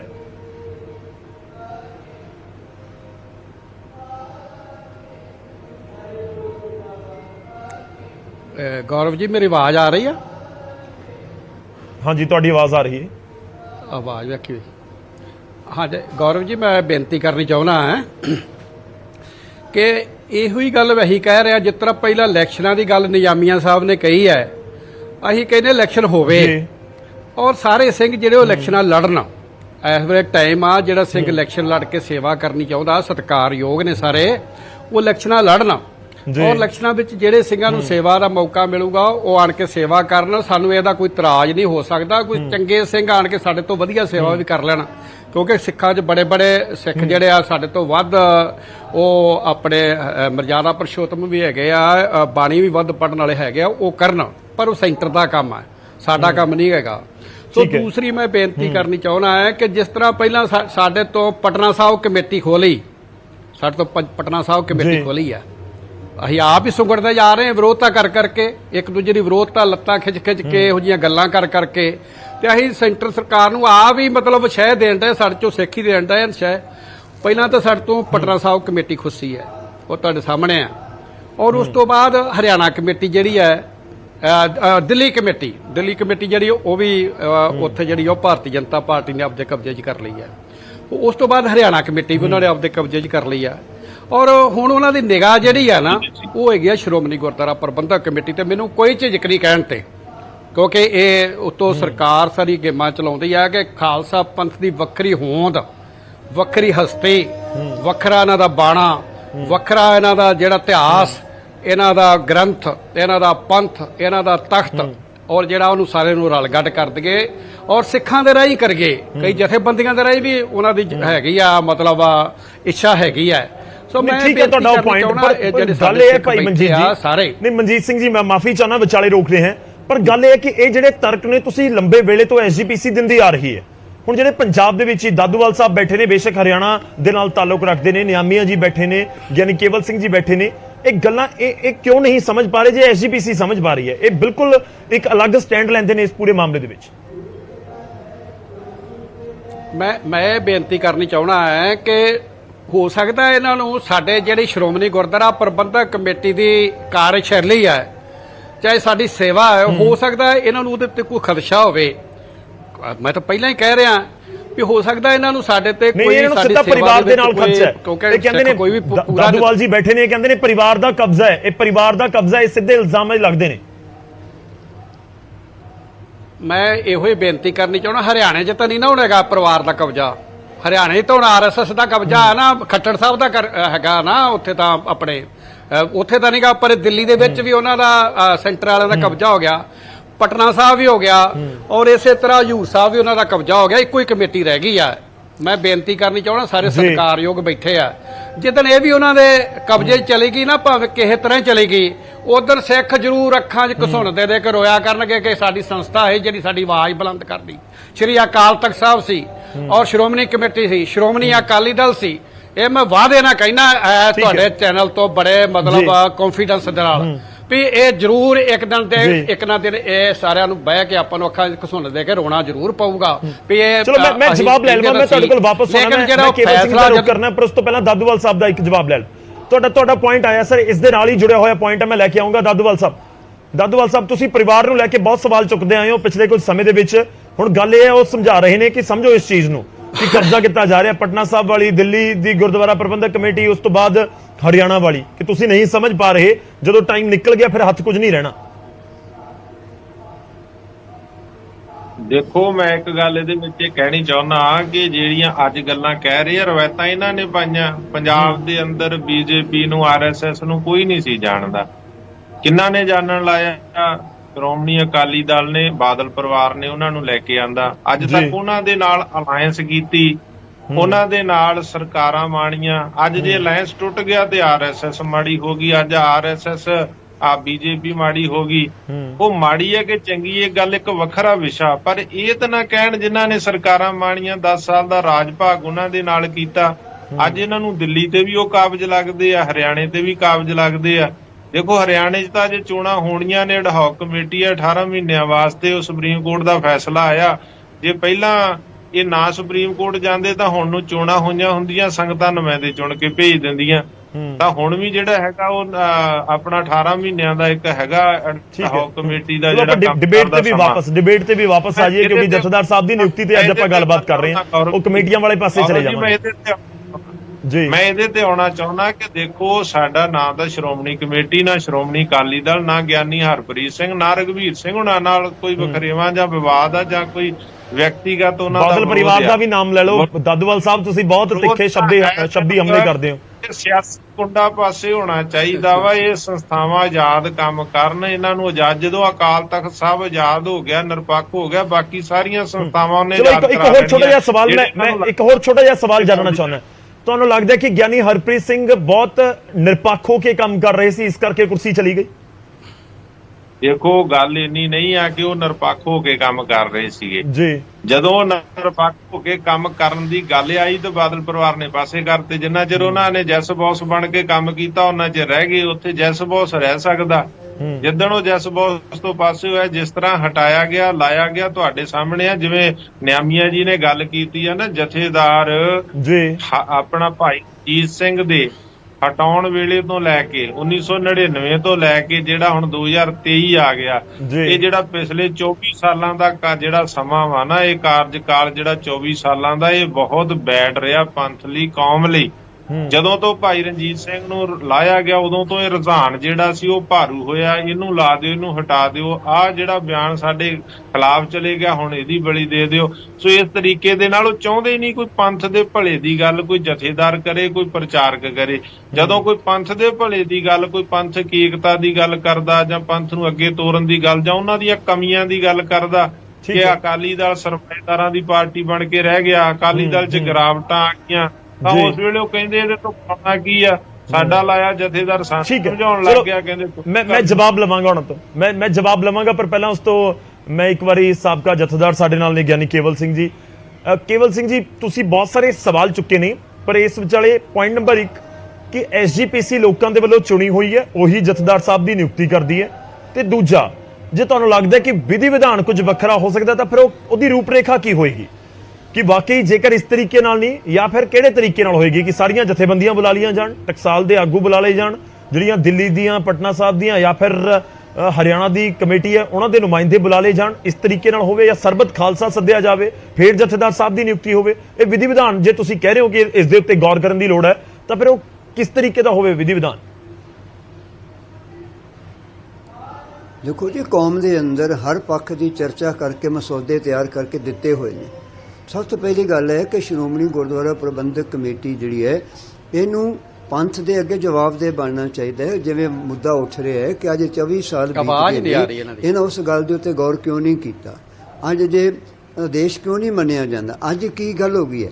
ਆ ਸਾਡੇ ਸਾਹਮਣੇ ਉਹੀ ਸਵਾਲ ਹੈ ਕਿ ਕੌਮ ਦੇ ਵਿੱਚ ਸਾਰਾ ਕੁਝ ਮੌਜੂਦ ਪਿਆ, ਚੰਗੇ ਸੱਜਣ ਪਏ ਨੇ, ਜਥੇਬੰਦੀਆਂ ਪਈਆਂ ਨੇ ਜਿਨ੍ਹਾਂ ਨੂੰ ਲੈ ਕੇ ਬੈਠਿਆ ਜਾ ਸਕਦਾ ਹੈ। ਇਹ ਅੱਜ ਗੱਲ ਕਿਉਂ? ਫਿਰ ਮੰਨ ਲਓ ਕਿ ਪੰਥ ਮੰਗ ਕਰ ਰਿਹਾ ਸੀ ਪੱਕਾ ਜਥੇਦਾਰ ਚਾਹੀਦਾ, ਤੇ ਚਿੱਠੀ ਪਾਉਂਦੇ, ਅਖਬਾਰ 'ਚ ਇਸ਼ਤਿਹਾਰ ਰੱਖਦੇ ਕਿ ਅਸੀਂ ਪੱਕਾ ਜਥੇਦਾਰ ਨਿਯੁਕਤ ਕਰਨਾ ਚਾਹੁੰਦੇ ਹਾਂ, ਪੰਥ ਆਪਣੀ ਰਾਵਾਂ ਦਿਓ, ਸੁਝਾਅ ਦਿਓ ਜੀ, ਉਹ ਜਥੇਦਾਰ ਕਿਵੇਂ ਲਾਇਆ ਜਾਏ। ਇਹ ਕੀ ਹੋਇਆ ਕਿ 72 ਘੰਟੇ ਮੀਟਿੰਗ ਸੱਦ ਕੇ ਤੇ ਤੁਸੀਂ ਉਸੇ ਤਰ੍ਹਾਂ ਉਹਨਾਂ ਨੂੰ ਪਾਸੇ ਕਰ ਦਿੱਤਾ? ਨਹੀਂ ਜਥੇਦਾਰ ਸਾਹਿਬ, ਫਿਰ ਹੋ ਸਕਦਾ ਕਿ ਬਹੁਤ ਸਾਰੇ ਲੋਕਾਂ ਦੇ ਵੱਲੋਂ ਇਹ ਕਹਿ ਦਿੱਤਾ ਜਾਵੇ ਤੁਹਾਨੂੰ ਉਹ ਵਿਧੀ ਵਿਧਾਨ ਪ੍ਰਵਾਨ ਹੋਵੇ, ਪਰ ਹੋ ਸਕਦਾ ਕਿ ਬਹੁਤ ਸਾਰੇ ਲੋਕਾਂ ਦੇ ਵੱਲੋਂ ਕਹਿ ਦਿੱਤਾ ਜਾਵੇ ਕਿ ਅਖਬਾਰ 'ਚ ਇਸ਼ਤਿਹਾਰ ਤਾਂ ਫਾਰਮੈਲਿਟੀ ਹੈ, ਬਸ ਲਗਾਉਣਾ ਤਾਂ ਉਸ ਨੂੰ ਹੀ ਸੀ ਜਿਸ ਨੂੰ ਪਹਿਲਾਂ ਤੋਂ ਫਾਰਮੈਲਿਟੀ ਤੈਅ ਕਿਉਂ ਕੀਤਾ ਜੀ? ਹੋਇਆ ਸੀ। ਅਗਰ ਅਸੀਂ ਸੰਸਥਾ ਪਹੁੰਚ ਚਿੱਠੀ ਪਾ ਕੇ ਕਰ ਸਕਦੇ ਹਾਂ। ਅੱਜ ਈਮੇਲ ਨੰਬਰ ਪਰ ਸਪੈਸ਼ਲ ਜਾਰੀ ਕੀਤਾ ਜਾ ਸਕਦਾ ਹੈ, WhatsApp ਗਰੁੱਪ ਦਿੱਤਾ ਜਾ ਸਕਦਾ ਹੈ। ਕਿਤੇ ਨਾ ਕਿਤੇ ਸੰਸਥਾਵਾਂ ਸਾਡੇ ਪੋਟਿਆਂ ਦੇ ਗਿਣੀਆਂ ਜਾਣ ਵਾਲੀ ਸਾਡੇ ਕੋਲ ਮੌਜੂਦ ਨੇ, ਉਹਨਾਂ ਨੂੰ ਨੁਮਾਇੰਦੇ ਬੁਲਾਏ ਜਾ ਸਕਦੇ ਆ। ਕਿਸੇ ਨਾਲ ਗੱਲ ਤੇ ਕਰਨ ਜੀ। ਹੁਣ ਇਹ ਦੱਸੇ ਸ਼੍ਰੋਮਣੀ ਕਮੇਟੀ ਕਿ ਜਥੇਦਾਰ ਰਘਬੀਰ ਸਿੰਘ ਲਾਉਣ ਲੱਗਿਆ ਕਿਹੜੀ ਸਿੱਖ ਸੰਸਥਾ ਨਾਲ ਇਹਨਾਂ ਨੇ ਸੰਪਰਕ ਕੀਤਾ ਹੈ, ਕਿਹਨੂੰ ਬਾਹਰੋਂ ਇੱਕ ਹੋਰ ਜਵਾਬ ਦੇ ਦਿਓ, ਕਹਿੰਦੇ ਜਦੋਂ ਤੁਹਾਡੀ ਨਿਯੁਕਤੀ ਹੋਈ ਫਿਰ ਤੁਸੀਂ ਉਸ ਸਮੇਂ ਨਹੀਂ ਸਵਾਲ ਚੁੱਕੇ ਕਿ ਪਟਨਾ ਸਾਹਿਬ ਦੀ ਕਮੇਟੀ ਨੇ ਪੁੱਛਿਆ ਕਿ ਵੀਰ ਜੀ ਗੱਲ ਦਿੱਲੀ ਕਮੇਟੀ ਨੇ ਪੁੱਛਿਆ, ਕਿਉਂ ਨਹੀਂ ਪੁੱਛਿਆ? ਕਿ ਉਹ ਪੰਥ ਦੀਆਂ ਸੰਸਥਾਵਾਂ ਨਹੀਂ ਹੈਗੀਆਂ, ਇਸ ਕਰਕੇ ਉਹ ਪੰਥ ਦੀਆਂ ਸੰਸਥਾਵਾਂ ਨੇ, ਉਹਨਾਂ ਨੂੰ ਕਿਉਂ ਨਹੀਂ ਪੁੱਛਿਆ ਗਿਆ? ਉਹਨਾਂ ਨੂੰ ਕੋ ਪਾਸੇ ਕਰ ਦਿੱਤਾ ਗਿਆ? ਦਿੱਲੀ ਕਮੇਟੀ ਵੀ ਚੁਣ ਕੇ ਆਉਂਦੀ ਹੈ, JNK ਵਿੱਚ ਕਮੇਟੀ ਬਣਦੀ ਉਹ ਵੀ ਚੁਣ ਕੇ ਆਉਂਦੀ, ਉੱਥੇ ਵੋਟਾਂ ਪੈਂਦੀਆਂ ਨੇ। ਸਾਡੇ ਕੋਲ ਬੋਰਡ ਹਜ਼ੂਰ ਸਾਹਿਬ ਦਾ ਹੈ, ਪਟਨਾ ਸਾਹਿਬ ਦਾ ਬੋਰਡ ਹੈ, ਉਹ ਸਾਰੇ ਇਦਾਂ ਭਾਵੇਂ ਨਾਮਜ਼ਦ ਹੋਏ ਕਿਤੇ ਵੀ ਤੰਗਣਾ ਹੈ, ਉੱਥੋਂ ਕਿਉਂ ਨਹੀਂ ਪੁੱਛਿਆ ਗਿਆ? ਸਾਡਾ ਸਵਾਲ ਜਿਹੜਾ ਹੈ ਅੱਜ ਜੋ ਨਿਯੁਕਤੀ ਕੌਮ ਦੇ ਜਥੇਦਾਰ ਦੀ ਕੀਤੀ ਜਾ ਰਹੀ ਹੈ, ਨਾ ਕਿ ਸ਼੍ਰੋਮਣੀ ਕਮੇਟੀ ਆਪਣੇ ਕਿਸੇ ਨੁਮਾਇੰਦੇ ਦੀ ਜਾਂ ਆਪਣਾ ਕੰਮ ਚਲਾਊ ਢੰਗ ਸਿਸਟਮ ਦੀ ਨਿਯੁਕਤੀ ਕਰ ਰਹੇ ਨੇ, ਜਾਂ ਨਾ ਕੇਵਲ ਬਾਦਲ ਦਲ ਦੇ ਉਹਨਾਂ ਦੀਆਂ ਨੀਤੀਆਂ ਨੂੰ ਪ੍ਰਚਾਰਨ ਵਾਲੇ ਸੱਜਣ ਨੇ ਨਿਯੁਕਤੀ। ਜੇ ਜਥੇਦਾਰ ਨੇ ਨਿਯੁਕਤੀ ਕੀਤੀ ਜਾਣੀ ਹੈ ਤੇ ਫਿਰ ਜਥੇਦਾਰ ਨੇ ਨਿਯੁਕਤੀ ਪੰਥ ਦੇ ਵਿਧੀ ਵਿਧਾਨ ਮੁਤਾਬਕ ਹੀ ਹੁਣ ਹੋਏਗੀ। ਭਾਈ ਮਨਜੀਤ ਸਿੰਘ ਕਹਿ ਰਹੇ ਸਨ ਕਿ ਭਾਈ ਕੇਵਲ ਸਿੰਘ ਨੇ ਨਿਯੁਕਤੀ ਵੀ ਜਿਹੜੀ ਹੈ ਇਸੇ ਸ਼੍ਰੋਮਣੀ ਕਮੇਟੀ ਨੇ ਕੀਤੀ ਹੈ। ਉਸ ਸਮੇਂ ਦੀ ਸ਼੍ਰੋਮਣੀ ਕਮੇਟੀ ਤੇ ਅੱਜ ਦਾ ਜਿਹੜਾ ਸਾਰਾ ਰੂਪ ਰੇਖਾ ਬਦਲ ਗਈ। ਜਦੋਂ ਰਣਜੀਤ ਸਿੰਘ ਲੱਥਣ ਤੋਂ ਬਾਅਦ ਜੋ ਹਾਲਾਤ ਬਣੇ, ਕੇਵਲ ਸਿੰਘ ਨੂੰ ਉਦੋਂ ਵੀ ਲਿਖਿਆ ਸੀ ਵਿਧੀ ਵਿਧਾਨ ਬਣਾਏ ਤੋਂ ਬਗੈਰ ਸਿਧਾਂਤਕ ਨਿਯੁਕਤੀਆਂ ਨਹੀਂ ਕੀਤੀਆਂ ਜਾਣੀਆਂ ਚਾਹੀਦੀਆਂ। ਉਸ ਸਮੇਂ ਸਾਡੇ ਕੋਲ ਫਿਰ 2000 ਦੇ ਵਿੱਚ ਸਾਡੇ ਕੋਲ ਵਿਧਾਂਤੀ ਲਿਖ ਦਿੱਤਾ ਗਿਆ। ਕਿਉਂ ਸ਼੍ਰੋਮਣੀ ਗੁਰਦੁਆਰਾ ਪ੍ਰਬੰਧਕ ਕਮੇਟੀ ਪਾਸਾ ਵੱਟ ਰਹੀ ਹੈ? ਅੱਜ ਕਿਉਂ ਇਸ ਤਰ੍ਹਾਂ ਗੱਲ ਕਰਕੇ ਆਪਣੇ ਆਪ ਨੂੰ ਕੌਮ ਦੇ ਸਾਹਮਣੇ ਹਾਸੋ ਹੋਣੀ ਵਿੱਚ ਜਾ ਰਹੀ ਹੈ? ਦੂਜੀ ਗੱਲ ਉਹਨਾਂ ਦੀ ਗੱਲ ਕੀਤੀ ਤੇ ਅੱਜ ਇਹ ਕਹਿ ਰਹੇ ਨੇ ਕਿ ਭਾਜਪਾ ਚਾਹ ਰਹੀ ਹੈ ਕਿ ਸ਼੍ਰੋਮਣੀ ਕਮੇਟੀ ਤੇ ਕਬਜ਼ਾ ਕਰੀਏ। ਭਾਜਪਾ ਨੇ ਤਾਂ ਪਹਿਲਾਂ ਕਬਜ਼ਾ ਕੀਤਾ, ਇਹਨਾਂ ਬਾਦਲ ਦਲ ਉੱਤੇ ਕਬਜ਼ਾ। 25 ਸਾਲ ਹੋ ਗਏ ਨੇ ਇਹਨਾਂ ਨੇ ਪੰਥ ਦੀ ਜਿਹੜੀ ਸਾਡੀ ਨੁਮਾਇੰਦਾ ਜਮਾਤ ਸੀ ਸ਼੍ਰੋਮਣੀ ਅਕਾਲੀ ਦਲ, ਉਹਨੂੰ ਪੰਥ ਤਾਂ ਨਹੀਂ ਰਹਿਣ ਦਿੱਤਾ। ਇਹਨਾਂ ਨੇ ਕੁਰਸੀ ਲਈ ਬਣਾ ਲਿਆ, ਸੱਤਾ ਲਈ ਬਣਾ ਲਿਆ, ਸੱਤਾ ਭੋਗਣ ਲਈ ਬਣਾ ਲਿਆ।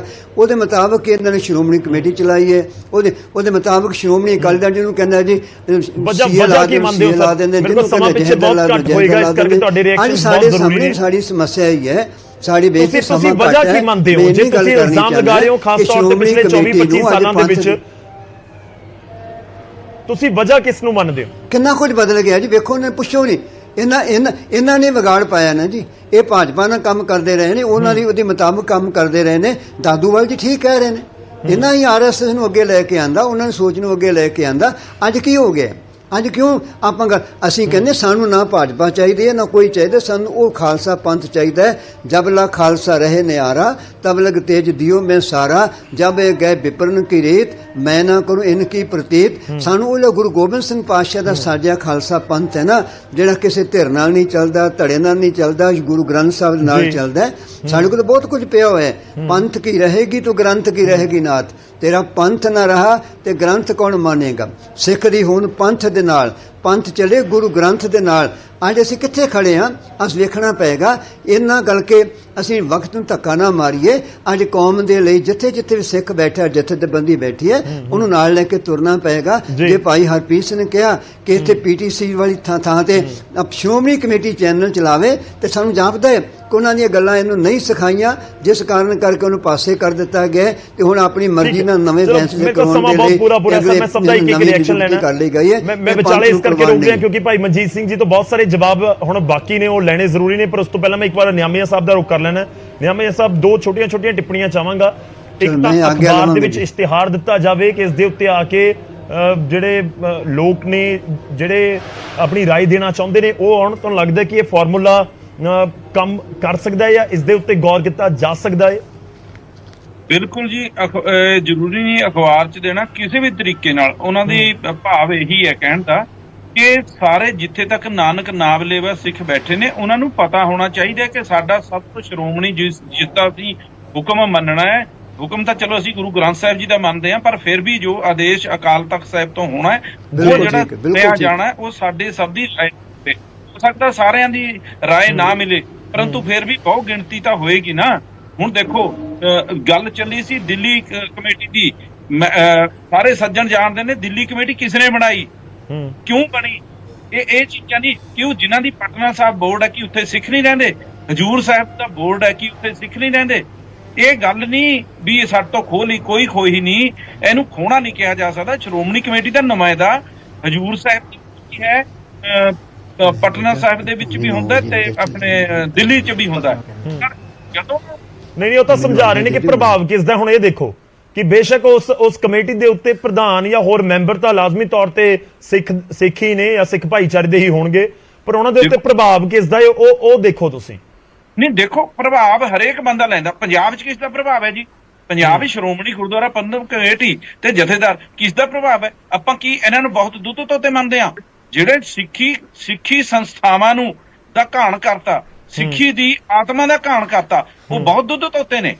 ਕਿ ਉਹਨਾਂ ਦਾ ਪ੍ਰਭਾਵ ਚੰਗਾ? RSS ਤੋਂ ਮਾੜੇ ਨੇ? ਮੈਂ ਤੁਹਾਨੂੰ ਦੱਸ ਸਕਦਾ ਅੰਕੜੇ ਕੱਢ ਕੇ, ਆਨੰਦਪੁਰ ਸਾਹਿਬ ਦੇ ਵਿੱਚ RSS ਦੇ ਕੈਂਪ ਲਾਏ ਗਏ ਨੇ। ਇਹ ਚੀਜ਼ਾਂ ਨਹੀਂ ਹੁੰਦੀਆਂ। ਗੱਲ ਇਹ ਹੈ, ਜਿਹੜਾ ਜਥੇਦਾਰ ਬਣਨਾ ਬਹੁਤ ਸਤਿਕਾਰਯੋਗ ਹਸਤੀ ਹੁੰਦਾ ਉਹ ਸਿੱਖਾਂ ਦੇ ਲਈ। ਉਹਨੇ ਜਦੋਂ ਚੁਣਿਆ ਜਾਣਾ ਹੈ, ਉਹ ਸਭ ਦੀ ਰਾਏ ਲੈਣੀ। ਮੈਂ ਇੱਕ ਹੋਰ ਬਹੁਤ ਛੋਟਾ ਜਿਹਾ ਕਮੈਂਟ ਤੁਹਾਡਾ ਬਹੁਤ ਇੰਟਰਸਟਿੰਗ ਹੈ ਕਿ ਰਘੁਵੀਰ ਸਿੰਘ ਹੋਰਾਂ ਦੀ ਨਿਯੁਕਤੀ ਦੇ ਉੱਤੇ ਕਿਸੇ ਨੂੰ ਇਤਰਾਜ਼ ਨਹੀਂ ਹੈ। ਇਹ ਤਾਂ ਕਲੀਅਰ ਹੈ ਕਿ ਉਹਨਾਂ ਨੂੰ ਨਿਯੁਕਤ ਕਰ ਦਿੱਤਾ ਗਿਆ, ਉਸ ਦੇ ਉੱਤੇ ਕੋਈ ਇਤਰਾਜ਼ ਨਹੀਂ ਹੈ। ਨਿਯੁਕਤੀ ਦੇ ਪ੍ਰੋਸੈਸ ਦੇ ਉੱਤੇ ਕੁਐਸਚਨ ਮਾਰਕ ਹੈ। ਬਿਲਕੁਲ। ਦੇਖੋ, ਜਿਹੜੇ ਮੈਂ ਉਹੀ ਦੱਸਦਾ, ਜਿਸ ਨੂੰ ਮਰਜ਼ੀ ਲਾਇਆ ਜਾਵੇ, ਪਰੰਤੂ ਜੋ ਚੁਣਿਆ ਜਾਵੇ ਉਹਦੇ ਪ੍ਰਤੀ ਸਹਿਮਤੀ ਹੋਣੀ ਬਹੁਤ ਜ਼ਰੂਰੀ ਹੈ ਖਾਲਸਾ ਪੰਥ ਦੀ। ਖਾਲਸਾ ਪੰਥ ਦੇ ਵਿੱਚ ਦਲਬਲ ਪੰਥ ਵੀ ਆਉਂਦੇ ਨੇ, ਨਿਹੰਗ ਸਿੰਘ ਜਥੇਬੰਦੀਆਂ ਵੀ, ਟਕਸਾਲਾਂ ਵੀ ਸਾਰੇ ਆਉਂਦੇ ਨੇ। ਈਵਨ ਅਮਰੀਕਾ, ਇੰਗਲੈਂਡ, ਬਾਹਰ ਦੇ ਦੇਸ਼ਾਂ 'ਚ ਜੋ ਸਿੱਖ ਬੈਠੇ ਨੇ ਬਹੁਤ ਰਹਿਤ ਮਰਿਆਦਾ ਵਾਲੇ, ਉਹ ਵੀ ਇਸ ਵਿੱਚ ਸ਼ਾਮਲ ਹੁੰਦੇ ਨੇ ਖਾਲਸਾ ਪੰਥ ਦੇ ਵਿੱਚ। ਉਹਨਾਂ ਦੀ ਵੀ ਰਾਏ ਲੈਣੀ ਬਹੁਤ ਜ਼ਰੂਰੀ ਹੈ। ਠੀਕ ਹੈ, ਚਲੋ ਮੇਰੇ ਕੋਲ ਸਮਾਂ ਬਹੁਤ ਪੂਰਾ ਸਰ, ਮੈਂ ਇੱਕ ਰਿਐਕਸ਼ਨ ਲੈਣਾ। ਮੈਂ ਭਾਈ ਮਨਜੀਤ ਸਿੰਘ ਜੀ ਦਾ ਰੁਖ ਕਰਦਾ। ਭਾਈ ਮਨਜੀਤ ਸਿੰਘ ਜੀ, ਬਹੁਤ ਸਾਰੇ ਸਵਾਲਾਂ ਦੇ ਵਿਚਾਲੇ ਦੋ ਤਿੰਨ ਚੀਜ਼ਾਂ ਨੇ ਕਿ ਇੱਕ ਤਾਂ ਤੁਸੀਂ ਬਹੁਤ ਸੀਮਿਤ ਕਰ ਦਿੱਤਾ ਜਿਸ ਤਰੀਕੇ ਨਾਲ ਨਿਯੁਕਤੀ ਕੀਤੀ ਗਈ, ਔਰ ਇੱਕ ਸ਼ਬਦ ਦਾ ਇਸਤੇਮਾਲ ਕੀਤਾ ਗਿਆ ਸੀ ਇਸ ਪੂਰੀ ਚਰਚਾ ਦੇ ਵਿੱਚ ਕਿ ਜਥੇਦਾਰ ਸਾਹਿਬ ਦੀ ਨਿਯੁਕਤੀ ਵੀ ਇੱਕ ਮਜ਼ਾਕ ਬਣਾ ਦਿੱਤੀ ਕਿ ਜਦੋਂ ਦਿਲ ਕਰਦਾ ਹਟਾ ਦਿੱਤਾ ਜਾਂਦਾ ਹੈ, ਜਦੋਂ ਦਿਲ ਕਰਦਾ ਲਗਾ ਦਿੱਤਾ ਜਾਂਦਾ ਹੈ। ਤੁਸੀਂ ਅਕਾਲੀ ਫੁੱਲਾ ਸਿੰਘ ਜੀ ਦਾ ਜ਼ਿਕਰ ਕੀਤਾ ਸੀ ਕਿ ਇੱਕ ਉਹ ਸਮਾਂ ਸੀ ਜਦੋਂ ਇੱਕ ਵਾਰ ਜਥੇਦਾਰ ਲਗਾ ਦਿੱਤਾ ਤਾਂ ਫਿਰ ਉਹ ਤਾਂ ਉਮਰ ਰਹਿਣਗੇ, ਜਦੋਂ ਤੱਕ ਉਹਨਾਂ ਦੀ ਜ਼ਿੰਦਗੀ ਹੈ ਉਹ ਜਥੇਦਾਰ ਸਾਹਿਬ ਦੇ ਅਹੁਦੇ ਦੇ ਉੱਤੇ ਰਹਿਣਗੇ। ਪਰ ਹੁਣ ਸਭ ਕੁਝ ਵੱਖਰਾ ਹੈ ਕਿ ਹੁਣ ਜਦੋਂ ਕੁਝ ਨਾ ਕੁਝ ਲੱਗਦਾ ਹੈ ਵੱਖਰਾ ਹੋ ਰਿਹਾ ਤਾਂ ਉਸ ਟਾਈਮ ਹਟਾ ਦਿੱਤਾ ਜਾਂਦਾ। ਬਹੁਤ ਸਾਰੇ ਤੁਸੀਂ ਇਸ ਚੀਜ਼ ਦੇ ਉੱਤੇ ਬਹੁਤ ਰਿਐਕਟ ਜ਼ਰੂਰ ਕਰੋ, ਕਿਉਂਕਿ ਇਲਜ਼ਾਮ ਇਹ ਨੇ ਕਿ ਰਾਘਵ ਚੱਡਾ ਦੀ ਮੰਗਣੀ ਦੇ ਵਿੱਚ ਸ਼ਾਮਲ ਹੋਣਾ, SGPC ਨੂੰ ਲੈ ਕੇ ਤਲਖ ਟਿੱਪਣੀਆਂ ਕਰਨੀਆਂ, ਅਕਾਲੀ ਦਲ ਨੂੰ ਸਿੱਧੇ ਤੌਰ ਦੇ ਉੱਤੇ ਨਸੀਹਤ ਦੇਣਾ, ਇਹ ਸਭ ਕੁਝ ਗਿਆਨੀ ਹਰਪ੍ਰੀਤ ਸਿੰਘ ਹੋਰਾਂ ਦੀ ਕੁਰਸੀ ਜਾਣ ਦੀ ਵਜ੍ਹਾ ਬਣ ਗਈ।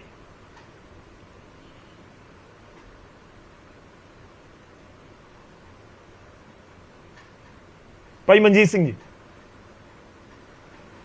ਹਾਂਜੀ, ਮੈਂ ਬੇਨਤੀ ਕਰਨੀ ਚਾਹੁੰਦਾ ਹੈ ਕਿ ਜਿਹੜੇ ਸੁਝਾਅ ਆਪਣੇ ਦਾਦੂਵਾਲ ਸਾਹਿਬ ਨੇ ਦਿੱਤੇ ਆ, ਨਿਜ਼ਾਮੀਆਂ ਸਾਹਿਬ ਨੇ ਦਿੱਤੇ ਆ, ਚਾਹੇ ਗਿਆਨੀ ਕੇਵਲ ਸਿੰਘ ਜੀ ਨੇ ਦਿੱਤੇ ਆ, ਔਰ ਉਹਨਾਂ ਸੁਝਾਵਾਂ ਨੂੰ ਜਿਹੜਾ ਨਾ ਕਿਸੇ ਨਾ ਕਿਸੇ ਤਰ੍ਹਾਂ ਸਾਰਿਆਂ ਨੂੰ ਮੂਰਤੀਮਾਨ ਕਰਨ ਵਾਸਤੇ ਇਕੱਤਰ ਤਾਂ ਹੋਣਾ ਪਊਗਾ ਨਾ। ਕਿਤੇ ਕੋਈ ਇੱਕ ਜਗ੍ਹਾ ਤਾਂ ਵੇਖਣੀ ਪਊਗੀ ਨਾ ਵੀ ਕਿੱਥੇ ਬਹਿਣਾ ਹੈ, ਕਿੱਥੇ ਬੈਠ ਕੇ ਸਾਰੇ ਜਿਹੜੇ ਆ ਆਪਾਂ ਵਿਧੀ ਵਿਧਾਨ ਬਣਾਉਣੇ ਆ, ਉਹ ਤਾਂ ਅਕਾਲ ਤਖਤ ਸਾਹਿਬ ਤੋਂ ਹੀ ਬਣਨੇ ਆ।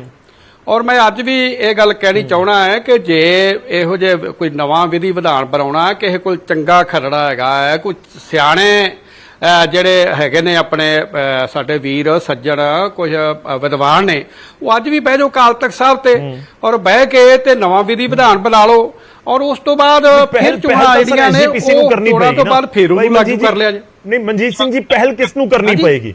ਹੁਣ ਕੋਈ ਵੀ ਇਸ ਸਮੇਂ ਇਸ ਚਰਚਾ ਦੇ ਵਿੱਚ ਬੈਠ ਕੇ ਸੁਝਾਅ ਦੇ ਰਿਹਾ ਹੈ, ਉਹ ਸਿੱਧਾ ਅਕਾਲ ਤਖਤ ਸਾਹਿਬ ਚਲੇ ਜਾਣ। ਪਹਿਲ ਤਾਂ SGPC ਨੂੰ ਕਰਨੀ ਪਏਗੀ ਨਾ ਕਿ ਆਓ, ਅੱਜ ਨਿਆਮੀਆਂ ਸਾਹਿਬ ਬੈਠੇ ਨੇ, ਦਾਦੂਵਾਲ ਜੀ, ਕੇਵਲ ਸਿੰਘ ਜੀ ਬੈਠੇ ਨੇ, ਤਾਂ ਅਜਿਹੇ ਬਹੁਤ ਸਾਰੇ ਹੋਰ ਵਿਦਵਾਨ ਹੋਣੇ ਨੇ ਜਿਨ੍ਹਾਂ ਦੇ ਕੋਲ ਸੁਝਾਅ ਹੋ ਸਕਦਾ ਹੈ ਅੱਜ ਵਾਲੇ ਸੁਝਾਵਾਂ ਤੋਂ ਵੀ ਬਿਹਤਰ ਸੁਝਾਅ ਹੋਣ, ਪਰ ਕੋਈ ਪਹਿਲ ਤਾਂ ਕਰਨੀ ਪਏਗੀ। ਉਹ ਤਾਂ ਜ਼ਿੰਮੇਵਾਰੀ SGPC ਦੀ ਹੈ। ਪਹਿਲ SGPC ਨੂੰ ਕਰਨੀ ਪਊ। ਮੈਂ ਬੇਨਤੀ ਕਰਨੀ ਚਾਹੁੰਦਾ ਹਾਂ ਕਿ ਸ਼੍ਰੋਮਣੀ ਗੁਰਦੁਆਰਾ ਪ੍ਰਬੰਧਕ ਕਮੇਟੀ ਪਹਿਲ ਕਰ ਦੂਗੀ ਔਰ ਸ਼੍ਰੀ ਅਕਾਲ ਤਖਤ ਸਾਹਿਬ ਤੇ ਇਕੱਠਿਆ ਹੋਣਾ ਪਊਗਾ, ਕਿਉਂਕਿ ਸ਼੍ਰੋਮਣੀ ਕਮੇਟੀ ਤੇ ਕਈ ਤਰ੍ਹਾਂ ਦੇ ਮਗਰੋਂ ਆਪਣੇ ਦੋਸ਼ ਲਾਉਣ ਲੱਗ ਪੈਂਦੇ ਆ ਸਾਡੇ ਸਿੰਘ, ਪਰ ਸੁਝਾਅ ਸ਼੍ਰੋਮਣੀ ਕਮੇਟੀ ਇਹ ਸਾਰੇ ਦੇ ਦੂਗੀ ਔਰ ਸਾਰਿਆਂ ਨੂੰ ਕਾਲ ਵੀ ਅਸੀਂ ਕਰ ਲਾਂਗੇ। ਲੇਕਿਨ ਕਰਨਾ ਤਾਂ ਆਪਾਂ ਨੂੰ ਜ਼ਿਆਦਾ ਤੇਜਾ ਸਿੰਘ ਸਮੁੰਦਰੀ ਹਾਲ 'ਚ ਪਊਗਾ, ਚਾਹੇ ਸ਼੍ਰੀ ਅਕਾਲ ਤਖਤ ਸਾਹਿਬ ਤੇ ਪਊਗਾ। ਔਰ ਸ਼੍ਰੀ ਅਕਾਲ ਤਖਤ ਸਾਹਿਬ ਨੂੰ ਸਾਰੇ ਸਮਰਪਿਤ ਨੇ। ਆਪਾਂ ਨੂੰ ਅਕਾਲ ਤਖਤ ਸਾਹਿਬ ਤੇ ਸਿਰ ਜੋੜ ਕੇ ਹੋਏ ਇਕੱਤਰ ਮਿਲੋ ਮੇਰੇ ਭਾਈ, ਦੁਬਦਾ ਦੂਰ ਕਰੋ ਲਿਵਲਾਏ, ਹਰ ਨਾਮੇ ਕਿਉ ਹੋਵੋ ਜੋਰੀ, ਗੁਰਮੁਖ ਬੈਸੋ ਸਭਾ ਵਿਚਾਏ। ਗੁਰਮੁਖਾਂ ਦੀ ਤਰ੍ਹਾਂ ਸਾਰੇ ਬੈਠਾਂਗੇ ਔਰ ਨਵਾਂ ਉਹਦਾ ਵਿਧੀ ਵਿਧਾਨ ਬਣਾਵਾਂਗੇ, ਉਹਨੂੰ ਗਾਂ ਸ਼੍ਰੋਮਣੀ ਗੁਰਦੁਆਰਾ ਪ੍ਰਬੰਧਕ ਕਮੇਟੀ ਵਿੱਚ ਸਹਿਯੋਗ ਦਊਗੀ, ਸਾਥ ਦਊਗੀ, ਕੋਈ ਐਸੀ ਗੱਲ ਨਹੀਂ ਹੈਗੀ। ਪਰ ਬਹਿਣਾ ਤਾਂ ਪਊ ਨਾ, ਇੱਕ ਥਾਂ ਤੇ ਸਿਰ ਜੋੜ ਕੇ ਤਾਂ ਬਹਿਣਾ ਪਊਗਾ ਕਿਤੇ ਨਾ ਕਿਤੇ। ਔਰ ਮੈਂ ਸ਼੍ਰੋਮਣੀ ਗੁਰਦੁਆਰਾ ਪ੍ਰਬੰਧਕ ਕਮੇਟੀ ਵੱਲੋਂ ਵੀ ਇੱਥੇ ਕਹਿਣਾ ਚਾਹਣਾ ਹੈ ਕਿ ਅਸੀਂ ਸਾਰਿਆਂ ਨੂੰ ਆਵਾਜ਼ ਮਾਰਨ ਲਈ ਤਿਆਰ ਹਾਂ, ਔਰ ਆਣ ਕੇ ਸੁਝਾਅ ਵੀ ਆਪਦੇ ਦਿਓ, ਲਿਖਤੀ ਵੀ ਦਿਓ, ਵੈਸੇ ਵੀ ਆਣ ਕੇ ਵਿਚਾਰ ਜਦੋਂ ਮਰਜ਼ੀ ਕੋਈ ਸਿੱਖ ਆਣ ਕੇ ਦੇ ਸਕਦਾ। ਸ਼੍ਰੋਮਣੀ ਕਮੇਟੀ ਇਹਨਾਂ ਦੀ ਆ, ਸ਼੍ਰੋਮਣੀ ਕਮੇਟੀ ਕਿਹੜੇ ਬਾਹਰੋਂ ਆ ਕੇ ਸਿੰਘ ਚਲਾਉਣ ਡਿਆ, ਇਹੋ ਚਲਾ ਸਕਦੇ ਆ।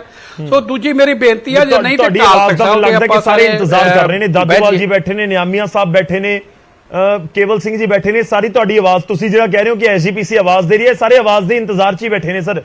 ਤੇਜਾ ਸਿੰਘ ਸਮੁੰਦਰੀ ਹਾਲ ਦੇ ਵਿੱਚ ਜਾਣ ਨੂੰ ਤਾਂ ਕਦੇ ਕਿਸੇ ਨੂੰ ਕੋਈ ਦਿੱਕਤ ਹੋਈ ਨਹੀਂ, ਉੱਥੇ ਹੀ ਇਕੱਠ ਹੋਵੇ ਤਾਂ ਕੀ ਪ੍ਰੋਬਲਮ ਹੈ? ਚਲੋ ਹਾਂਜੀ,